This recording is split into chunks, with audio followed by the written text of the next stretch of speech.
I believe in the way the world is evolving today. Academic success is no more an asset alone. I think it's important, and you probably can agree with me. Oh, 100%. Right, that emotional intelligence is capital. Absolutely. The world is moving at such a fast pace. We need to be able to adapt. We need to be resilient. We need to cope with difficult things. We need to release one agenda and adapt to the next. This is how the most successful businesses have survived after the pandemic. Yes. It's the capacity to adapt.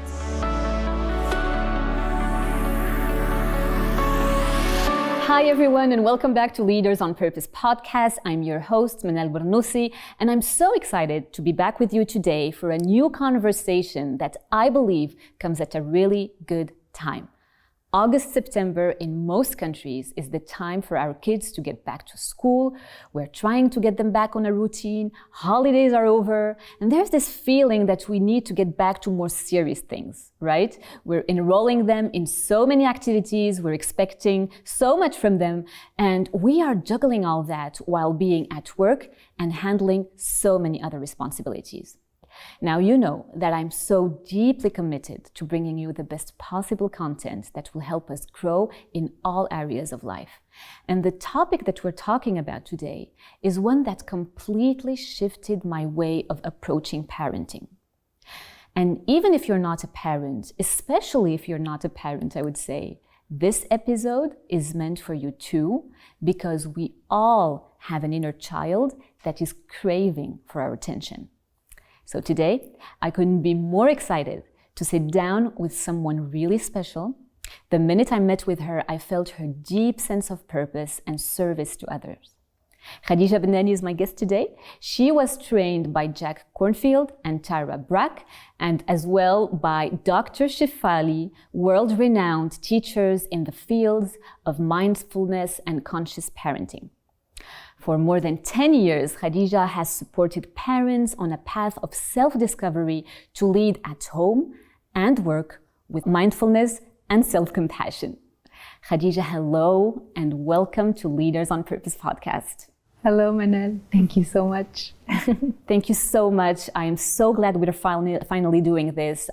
We get to sit down in person and have this conversation. This feels so special, so thank you for it. Thank you. It's special for me too, and I'm so excited to talk about conscious parenting with you today. I was preparing for the interview and I tried this. I went on Google search and I typed in parenting is. Now, there is this feature that suggests responses to you based on trending search and so on and so forth. And what came up was really interesting, actually. What came up was parenting is hard. Parenting is tough. Parenting issues. These were literally the first that came up. What does that say to us? Well, it indicates a reality. For sure, parenting is hard. I believe it must be harder than any other previous time in the history of humanity. And people are searching for help. I think people truly want to do a good job. We all love our children. We want to do our best. Sometimes we feel guilty because we feel like we're messing it up, and we're searching for answers. And of course, we tend to search for answers on the outside. So I'm excited to talk about conscious parenting because it's an inward journey. I'm so excited that we get to deep dive in all of this. So you have been trained by Dr. Shefali, phenomenal public speaker, clinical psychologist.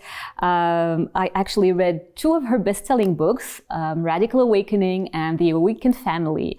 And what I can say is I really felt positively disturbed. Yeah. That's like really the feeling that came up from reading both books. And I know Dr. Shefali through her appearances with Oprah. She made conscious parenting more mainstream, right? Can you tell us what it means to be a conscious parent? Can you break that down for us? Sure. Conscious parenting is first what it is not. It is not about fixing your child. It's not about creating the perfect child. It's not about being the perfect parent. It's not about disciplining your child or creating a behavior in them that's going to make your life easier. What it is a paradigm shift. It's about seeing your child as a soul to soul that is here to grow with you, alongside with you. So as much as adults, we are responsible for our children, and we are supposed to put some boundaries and set some limits, of course, help them grow and know how to function in this world. Also, they are here for us to learn about ourselves. They are also here to mirror to us what our unresolved wounds are. And if we take the triggers as an opportunity to heal, then we can grow with them. Okay, wow.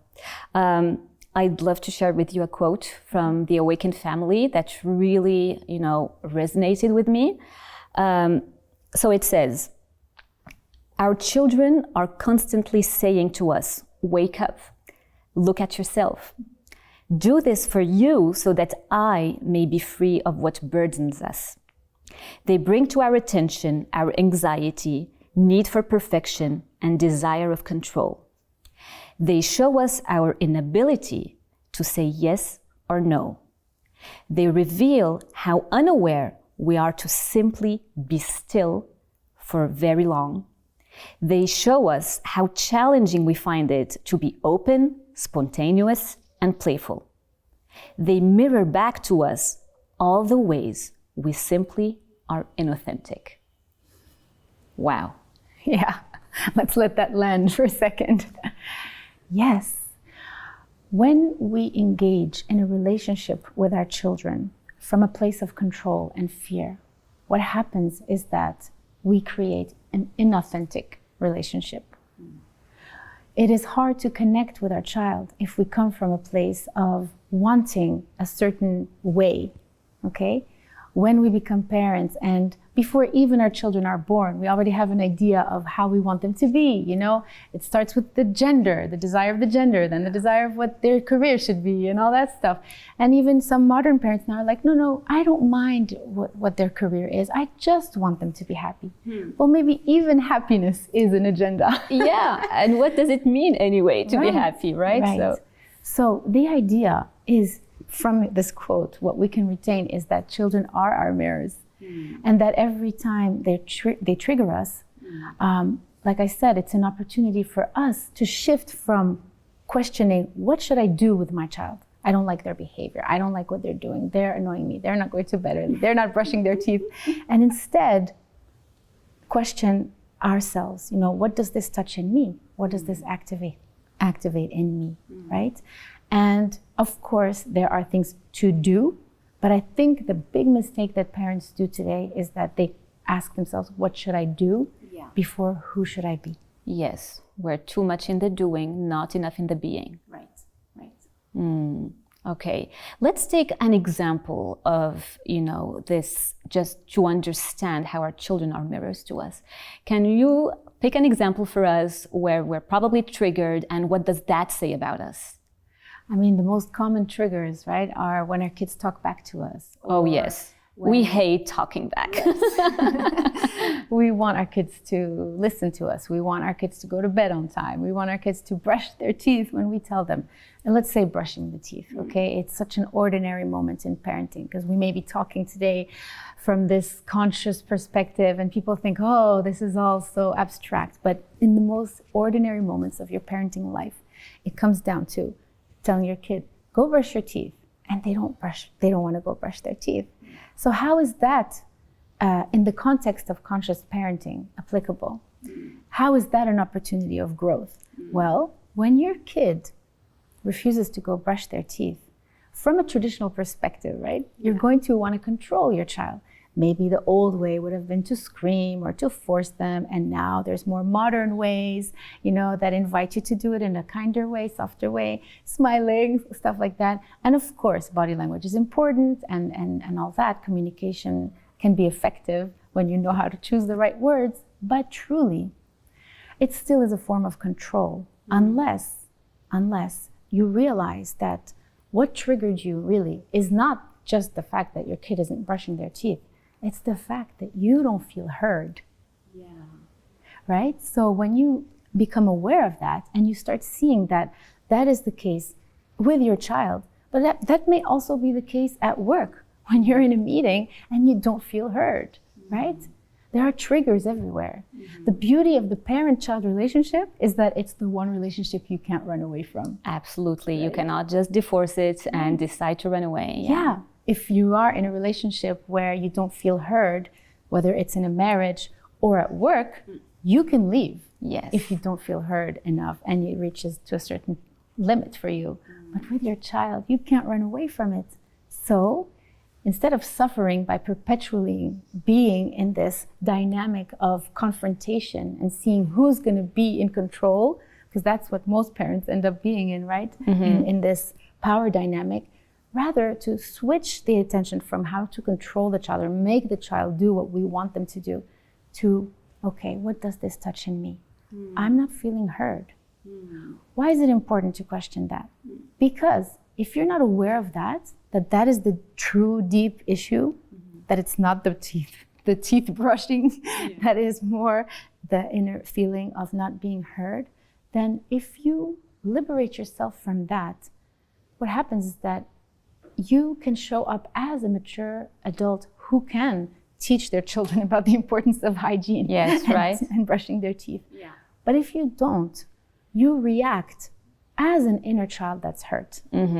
Absolutely. I don't feel heard, so I'm going to scream and use my power on you to control you. Yeah. And then that simple moment becomes a moment of disconnection, right? Yeah. And the child might end up listening to you and doing what you want. Yeah. But it's becoming a relationship of control, where eventually the child might, want to break off from the control, and that can be manifested in many different ways. Yeah, and I also feel that it's like an opportunity for us to be more creative. I mean, children love brushing their teeth if we're brushing the dog's teeth and the teddy bear's teeth, and we're making it fun, and it forces us to be also creative. I read the other day something about exactly what you were saying, and like just trying to force ourselves into making our kids doing something, and like crossing street, we feel that's like their security. So we, instead of making it this fearful and shameful experience,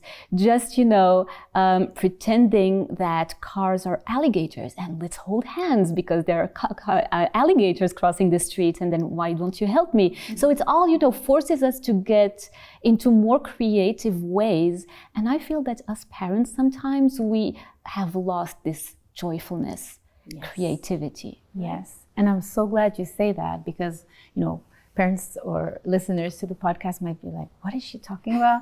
Why are we talking about crocodiles and crossing the streets? But actually, what you're saying is just getting back in touch with your playfulness, right? When we don't connect to our inner child, what happens is that we do have an inner child, whether we want it or not. Once upon a time, we were children. And if we ignore that little child, it will stay hurt. And when the child is hurt, what happens is that it's going to tantrum, it's going to scream, it's going to hit, it's going to fight. And that is all behavior that creates disconnection with your actual child, right? Or any other relationship in your life, for the matter, right? But if you tend to your inner child, what happens is that you start healing those wounds and you start regaining all these inner qualities that we are born with, these innate divine qualities like playfulness, like joy, like spontaneity, like curiosity. Therefore, you can use all of these when you are in a challenging situation with your child, like safety when you're crossing the street, or brushing the teeth, or bedtime. And all of these opportunities can become a moment of connection instead of disconnection. Definitely. Thank you so much for sharing that. I'd love to know a little bit more about your own journey, and like what are some of the choices that you made in order, to just build an environment for your kids to thrive and just, live their childhood the fullest in ways that are not stressful. Tell us all about it. So it's really, I'm so glad you asked this question, because as a conscious parenting coach, let me first say that the two foundations of conscious parenting are mindfulness, okay? So that may include the practice of meditation, but not only, it is also a posture of awareness in everyday life. And the second foundation is self-compassion. Okay? So when people imagine me as a conscious parenting coach, they imagine that in my household, we are all waking up and meditating together and everything is super zen and calm and everyone's going to bed on time and everyone's, well, let me say, it's not always perfect. Okay, that takes a lot of pressure out of us. Yes, and let's say that. The second foundation of conscious parenting is self-compassion, because it cannot always be perfect. Nobody's perfect, right? And when we fall off the wagon of being centered and regulated and connected and calm, of course we have to expect that. The work is to know how to catch ourselves and come back to the center. It's like when you're meditating and your mind goes away to something, thinking about stuff, and you just catch yourself. You expect your mind to go to all these different places. But the work is to always just come back to your center, come back to your center, come back to your center with a lot of compassion. Yeah, I'd love to double click on that compassion point, because I feel a lot of us, when we just get overwhelmed with work and life is just happening, and you could probably, just scream on your child, but the minute you do it, you feel this immense sense of guilt and you want to take it back, but you cannot take it back. What can you say to those parents that in that moment did not, feel it within them to just hold their anger or manage their frustration? What I want to say to those parents is, please start by forgiving yourselves. Yeah. It's never too late to repair with a child. Whether it is a little blow up and you feel bad and you can address it an hour later when you feel regulated and more calm, or whether it's something much bigger that can be addressed even years later. I've had the privilege to work with parents who are much older, grandparents' generation, and it was so powerful to see the possibilities of healing between an older parent with their child that is an adult, like a 50-year-old adult, and the possibilities of forgiveness and of healing and of moving on, because it is a generational pattern, right? And when you heal from one generation, you are freeing the next generations too. Well, that's something important to say about conscious parenting. As we talked about brushing teeth as such a little example of life, but truly what we're doing when we are tending to our inner wounds and becoming aware of our inner child and perhaps our trauma, when we heal all that, we are not only freeing ourselves, but we're freeing generations after us. Because what happens when we don't heal our traumas, we pass them down. Yes. Right? Yeah. So whether it's a big trauma or a small micro trauma, there are different kinds. Let us not minimize this feeling of not being heard, because the way you show up when you don't feel heard with your children can also be the way you show up at, like I said, at work or in your marriage or with your friends or with all your life, right? And that's the model that the children are exposed to.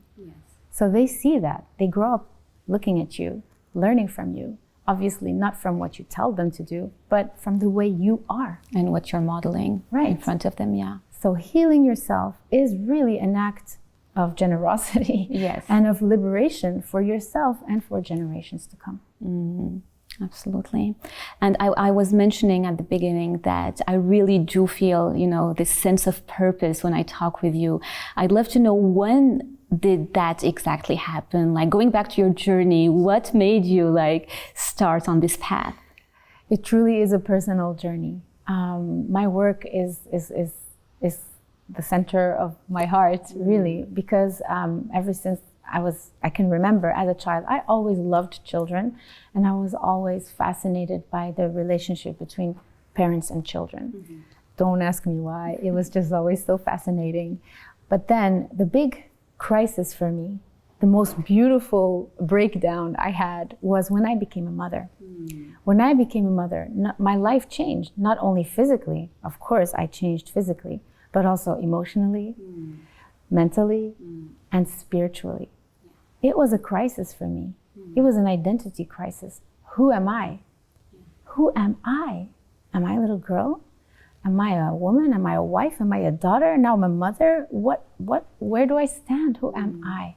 And how do I relate to this child that now I feel depends on me, and that my behavior, my level of consciousness is going to impact this child, right? So if I have a daughter, I can ask, what does it mean to raise a daughter in this world? You know? Funny story, when I first found out that in my first pregnancy that I had a girl, I ran and went to buy a pink dress.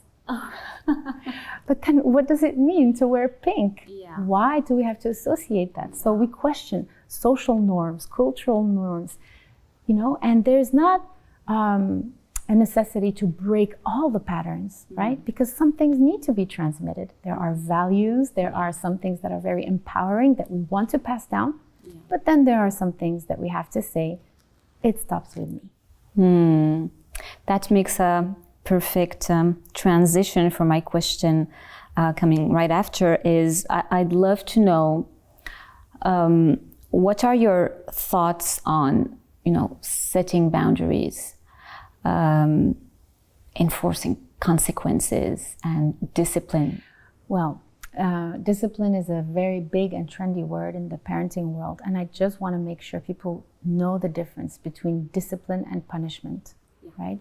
Usually people confuse the two and think they are synonyms. They are not, right? If you're interested in etymology of words, discipline comes from disciple, student, which means a learner, right? So as a child... That's so interesting. Yeah, the child can learn from you. You are a teacher, you are a guide as a parent, right? So if you understand that that's your posture, then you will take all these opportunities that are considered challenges and difficulties as an opportunity of learning, right? So all these mundane moments, like we said, like we can go back to the toothbrush crisis. That is a moment where, you know, you can find an opportunity to teach your children about the importance of hygiene or the importance of consistency, right? Because that simple act can be a teacher in itself. At one point it can be the teacher of hygiene, at one point it can be the teacher of commitment and consistency, and whatever that can be a teacher of, then take that opportunity, right? So discipline is not punishing the child for having a behavior that doesn't correspond to your needs or wants, okay? It is more teaching. Let's keep it simple and just say that. Punishments are really artificial consequences, really, because children do need consequences, but the most impactful consequences are natural consequences. If you wake up late, you're gonna arrive late.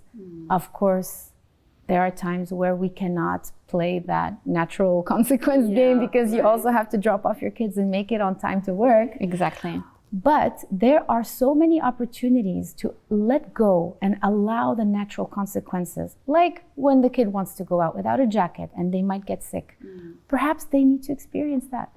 I know that's not a very popular opinion, but letting your children explore, jumping in a mud, a mud pool, letting them just experiment with things and seeing the consequences, you know, of sleeping late one night, or, you know, obviously, let it be understood that in conscious parenting, we are not permissive, okay? It is about setting a frame, but the frame comes with the capacity to hold compassionate boundaries. Expect your child to challenge you with the boundaries. They don't want them, right? Yes, of course. But they need them, right? So be the parent they need them to be, not the parent they want them to be, right? Yeah, absolutely. Being able to say no is a skill, okay? Because you can say, it's very easy to say no from a very control-based way, using your power and just saying no. It's easy. Yeah, know? Of course, we overpower them with voice. Yeah. I mean, with we're everything. We're bigger, we're older. We have ways to control them. So, yeah. Right. But, and we can, and short-term goals will work. If you want them to do this thing and you control them and you say no, it'll work. But the problem is that, again, you might create a disconnect. But having the possibility to say no and with compassion, explaining, and that can be absolutely firm.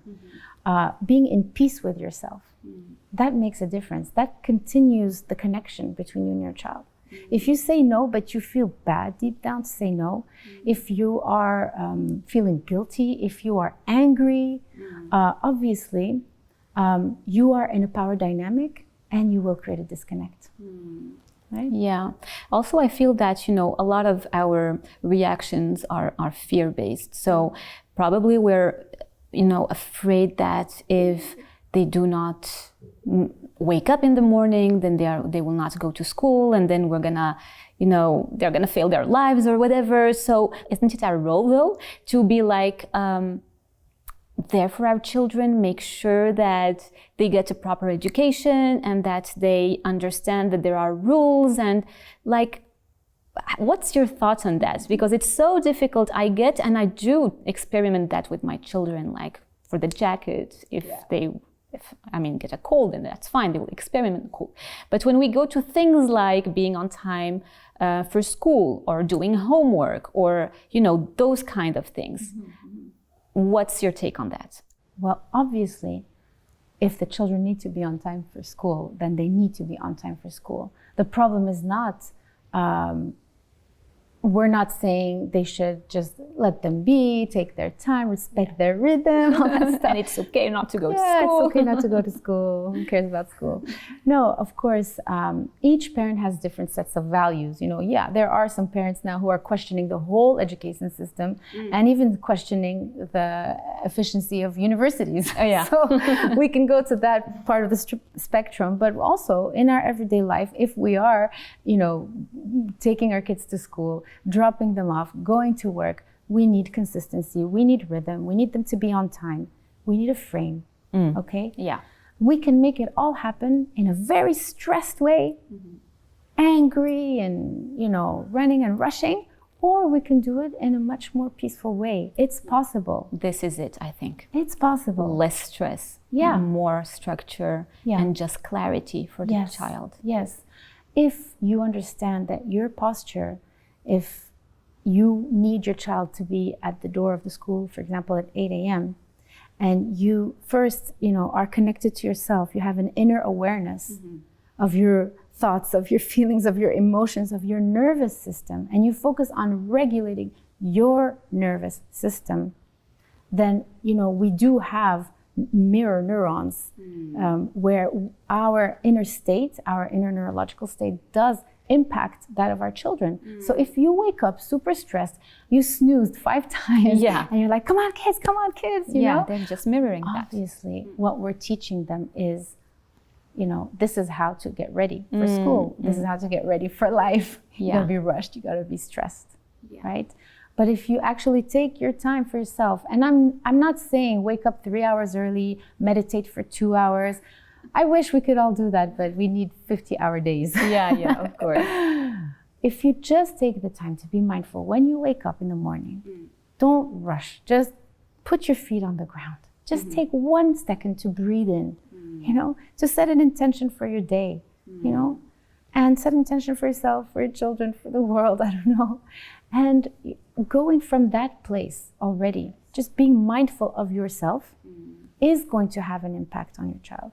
And if you go from the idea of a guide, a teacher, you can teach them how to get ready. And depending on the household, it may mean preparing the clothes the day before. It may mean being playful. For some parents, given a very, very, I can think of a mother who was desperate and had so many things. She had 3 jobs and she was pregnant and a little baby, a toddler, and other older kids. They went to bed with their school clothes on, Yeah, and she making had, choices, and she was in shame telling me about that, But I think we have to, again, inject a big dose of compassion for ourselves and see what works for us. Yeah. Because at different times of your life, you're going to have different needs. You just have to attune with your needs of the moment.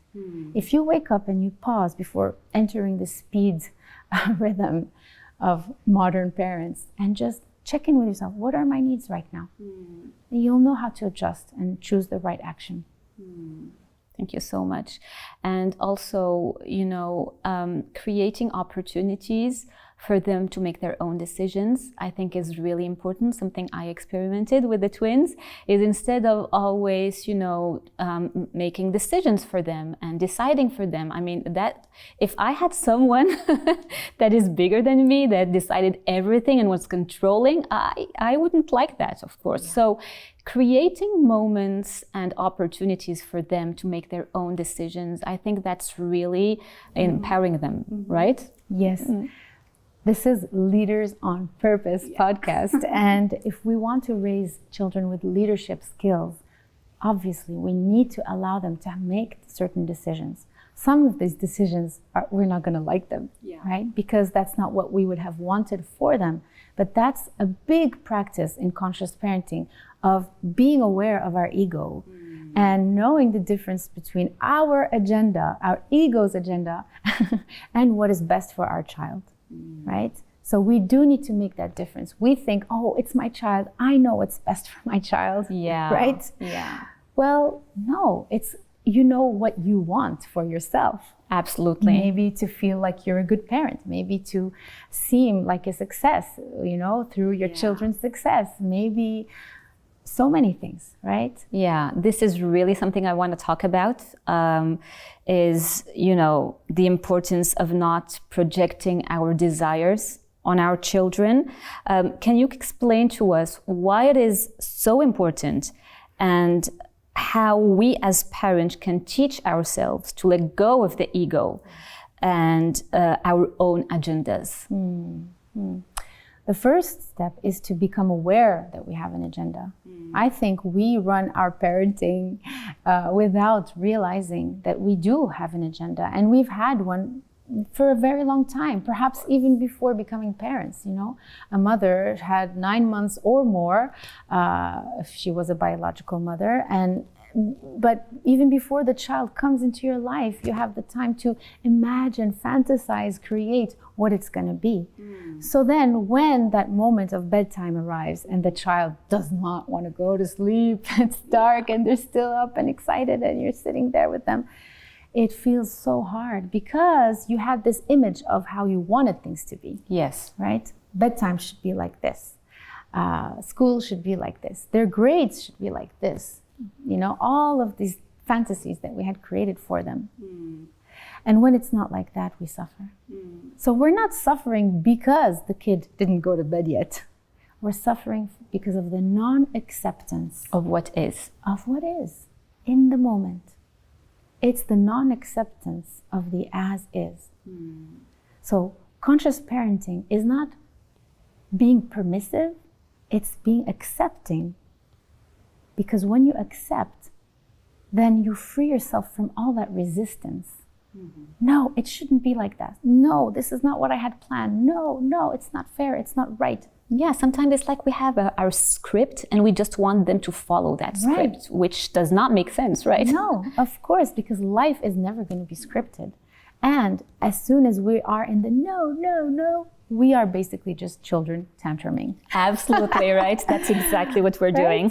So when we become aware that it's that no, that non-acceptance, that is what's creating the disconnection. That is what is not letting us discipline our child and teach our child. Because how can we teach if we're an angry 5-year-old ourselves? Yeah. Right? When you become aware that this is the as is and I accept the as is, it doesn't mean I accept that my child will sleep till midnight.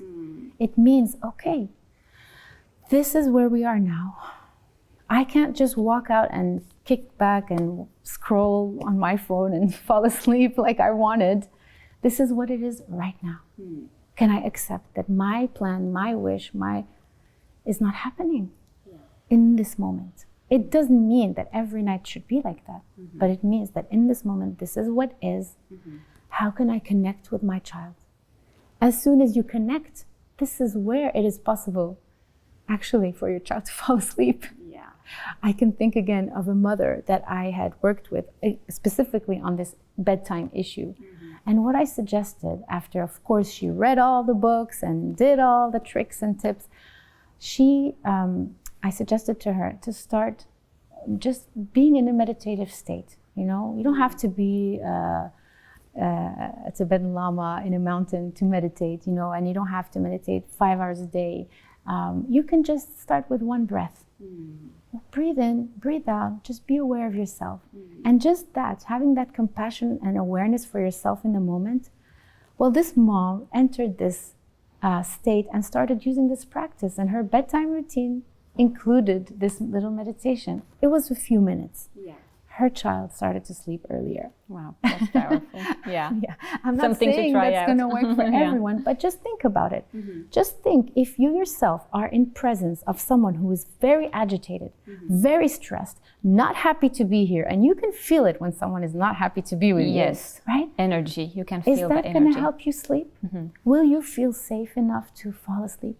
Of course not, right?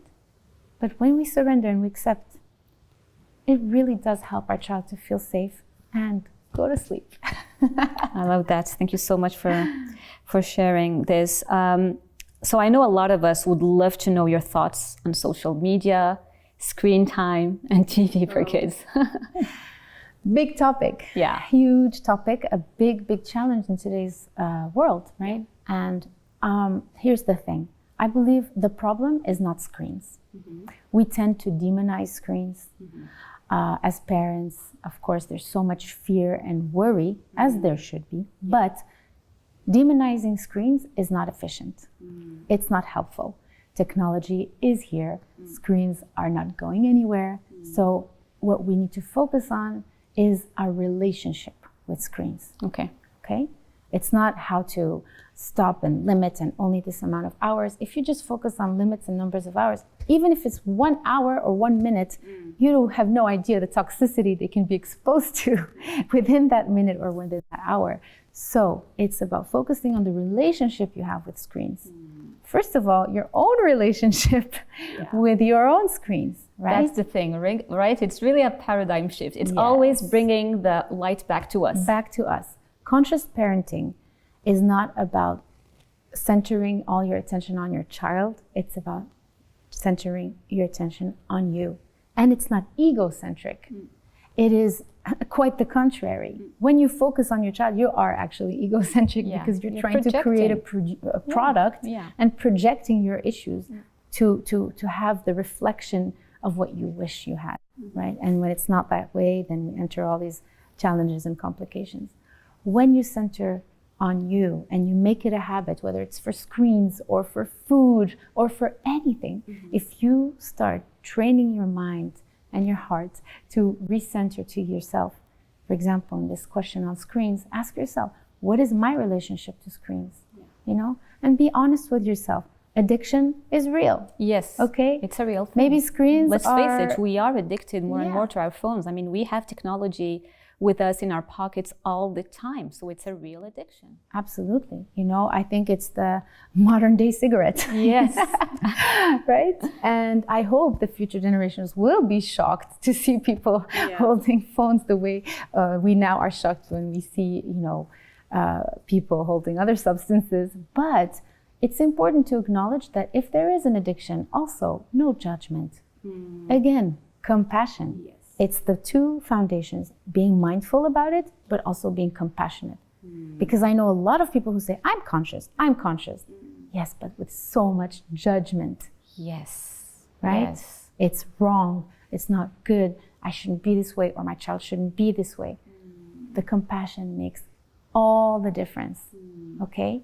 So I think this is very important to underline if you're talking about this issue of screens.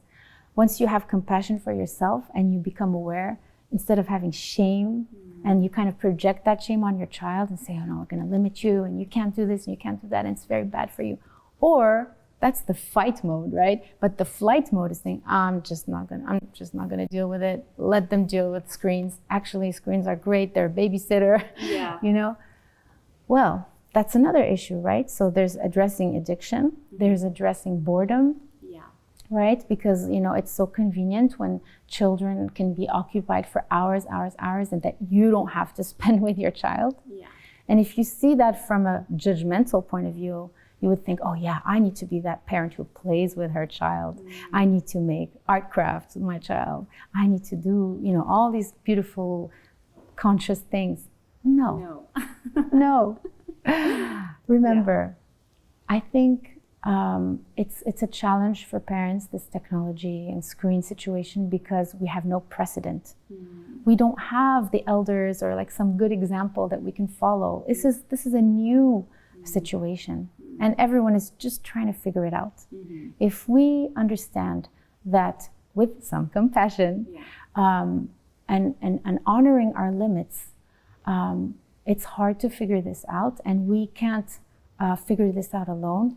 We need to start also seeing it like a community situation, a collective situation. Of course.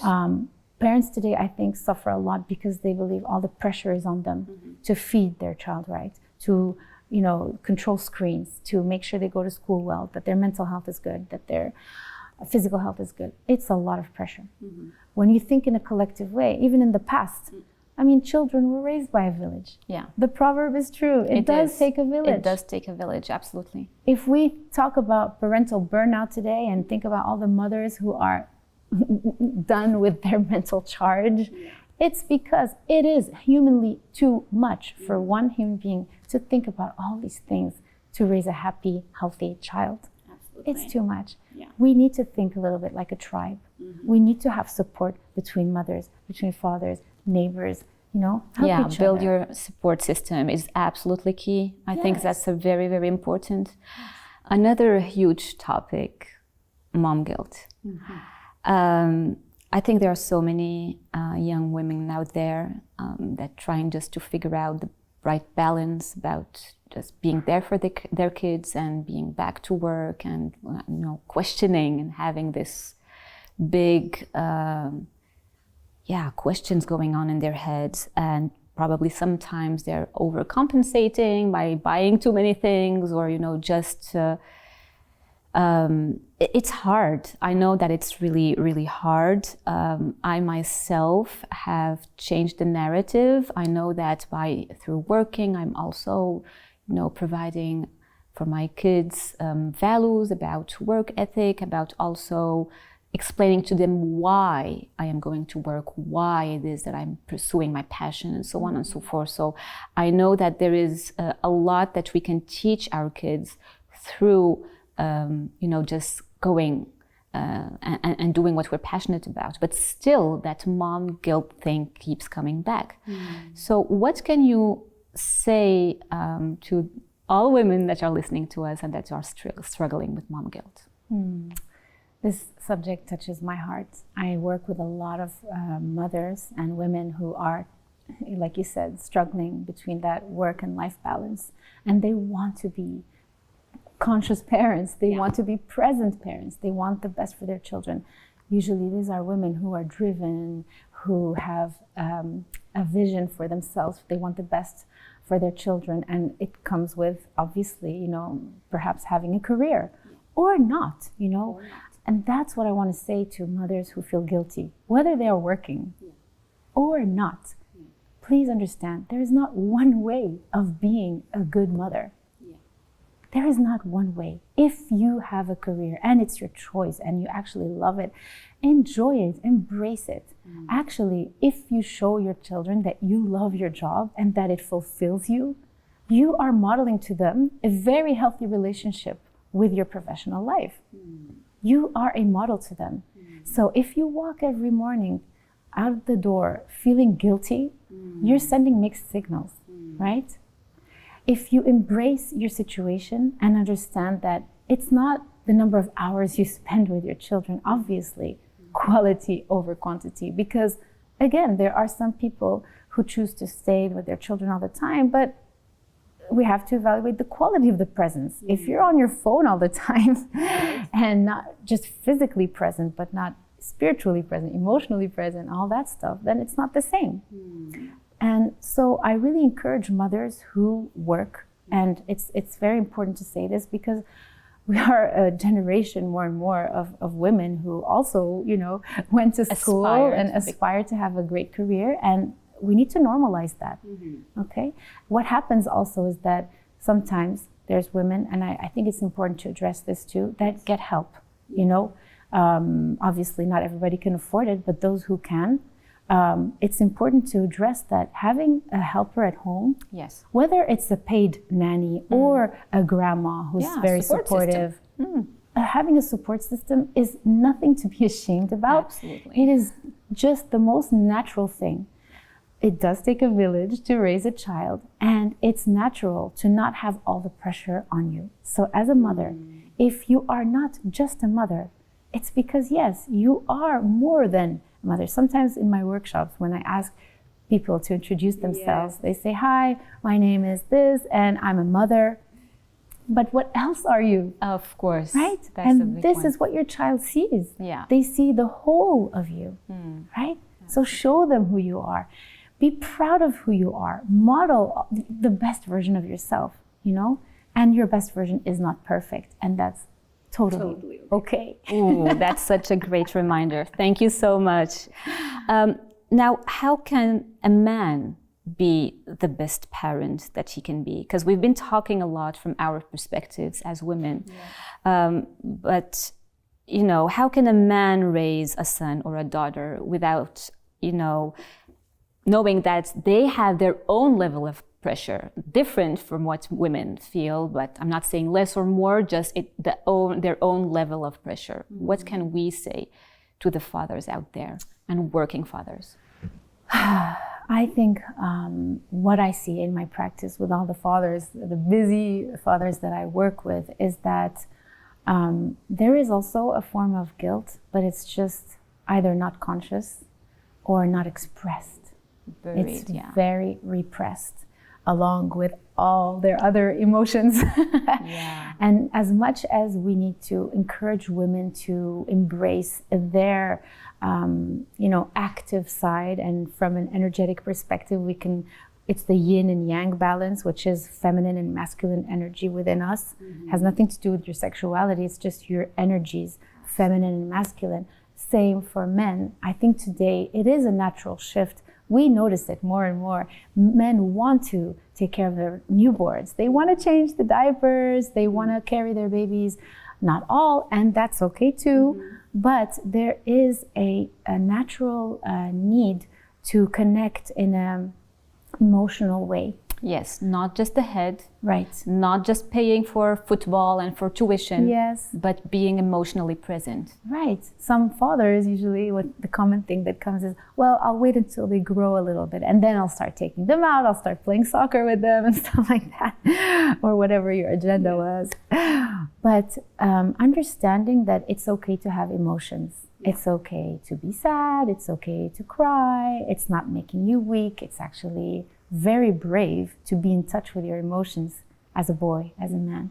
This allows for a very healthy emotional life.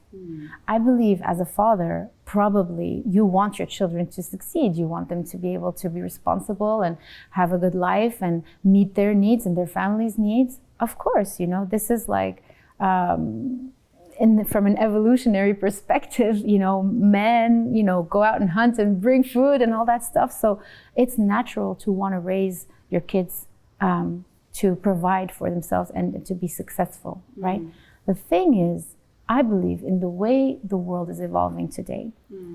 Academic success is no more an asset alone.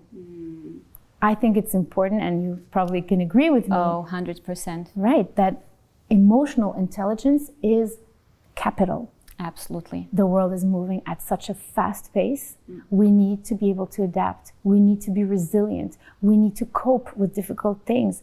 We need to release one agenda and adapt to the next. This is how the most successful businesses have survived after the pandemic. It's the capacity to adapt. Yeah. Right? So, and we need to learn to process our emotions. Yes. This is like a huge skill, and we need to allow our kids and model that in front of them, because this is the new world. And absolutely. And what we don't express stays inside anyway.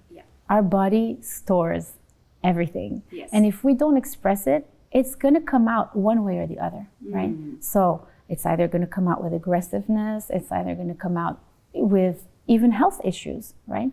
So we can choose to consciously express them, allowing space for ourselves. And that way our children can have a model of a healthy relationship to their emotions. And that's what I encourage fathers to do more.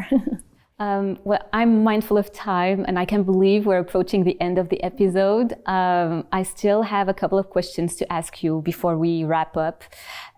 And I'd love to know, what are the most common mistakes that parents make in parenting? Well, I'd like to segue from your previous question about fathers.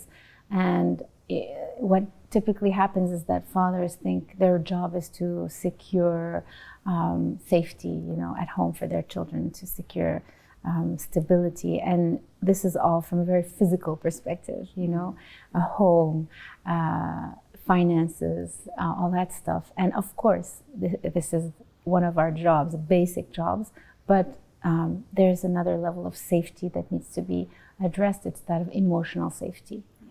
And I believe, and this is universal, I've had the blessing and the chance to work with people from so many different social backgrounds, whether in Morocco or abroad, different countries, different traditions, different religions, and this is a common thread. Parents realized that they themselves were lacking emotional safety, right? So you can be in your cozy cocoon and still feel that you cannot be yourself. So focusing on creating an emotional safety, an emotional connection, allowing your child to be who they truly are with you. This is what is going to create a long-lasting and deep, authentic relationship with your child. If your child feels secure in that way with you, that is going to help them grow up to be very confident in this world. Because what helps people have courage, it's to feel that deep down somewhere, if something happens, I trust everything's going to be okay. Yes. And you can get to that the hard way. But also, if you have that safety at home, it's like having those deep roots, those that allow for the wings. Yeah. Right? Absolutely. So the common mistake, I think, is to focus on only one level of safety and not the emotional kind. And another very common mistake is that parents usually say, what do I do? Okay, my child, da-da-da-da-da, now what do I do? Right? And when you ask, what do I do? Of course you have to do. Of course you need to make sure your kid gets dressed and ready to go to school and gets there on time and does their homework and eats food and vegetables and all that stuff. Of course. I'm not saying no. What I'm saying is that we usually skip a very important step. It's connection. Yeah. Right? So it's this phrase, like the master key of conscious parenting is connection over correction. Yeah. Right? Of course you have to correct your child's behavior sometimes, teach them the right way, model the right way, but first connecting with your child. And how do we connect with our children? There is not one way. There's no cookie cutter model of conscious parenting. It is not a method. It's not a step-by-step. You need to connect with yourself to know from your inner wisdom how to connect with your child in that moment, depending on their age. Maybe a 3-year-old needs a hug. Maybe a teen does not need a hug. They just need a compassionate look in the eyes, saying, I understand and I'm not judging you, right? So depending on the age of your child, of the moment of the day, of how you feel inside, just connecting with yourself so that you can connect with your child and holding that boundary from that place of compassion. I love that. Thank you so much. Okay, so before I ask you my final question, if you get to write down 3 lessons you learned from all your experiences in life, 3 truths that you know for sure, what would those be? What I know for sure is that Google is right. Parenting is hard. I know that for sure. Yeah. I know that personally. When I became a mother, I saw how challenging it is because, there is no magic book telling you exactly what to do. Of course, please read and explore and do workshops and therapy and whatever can help you to become a better parent. But parenting is hard, and that's inevitable. Yeah. What I know is that it's hard because we are attached to an agenda. And as long as we are unconscious of our agenda, we're going to be the victims of our agenda. We're going to suffer from it. But if we become conscious of our agenda, what I know for sure is that we can enter a path of mindfulness and compassion And this is a journey, a spiritual journey of awakening, of healing. And then parenting can be a most joyful experience for yourself and for your child. I love that. Thank you so much. Wow. Before we wrap up, where can people connect with you? A website, online? Maybe you have a workshop coming up. Well, the website is coming soon, but in the meantime, you can find me on social media, Facebook and Instagram, on a page called Le Parent Conscient. So feel free to reach out, and I'll be announcing some dates of workshops very soon. Wow. This was such an enlightening conversation. I want to acknowledge you really for being so loving, for being so giving, and for spreading this message that is so important for all of us. Because there is so much disconnect in our world. As you know, there is so much suffering, and we all need this reminder that it all starts inside, within us. So I believe your message is so powerful. I really want to thank you. I appreciate you so much, and thank you for being on Leaders on Purpose. Thank you, Manal.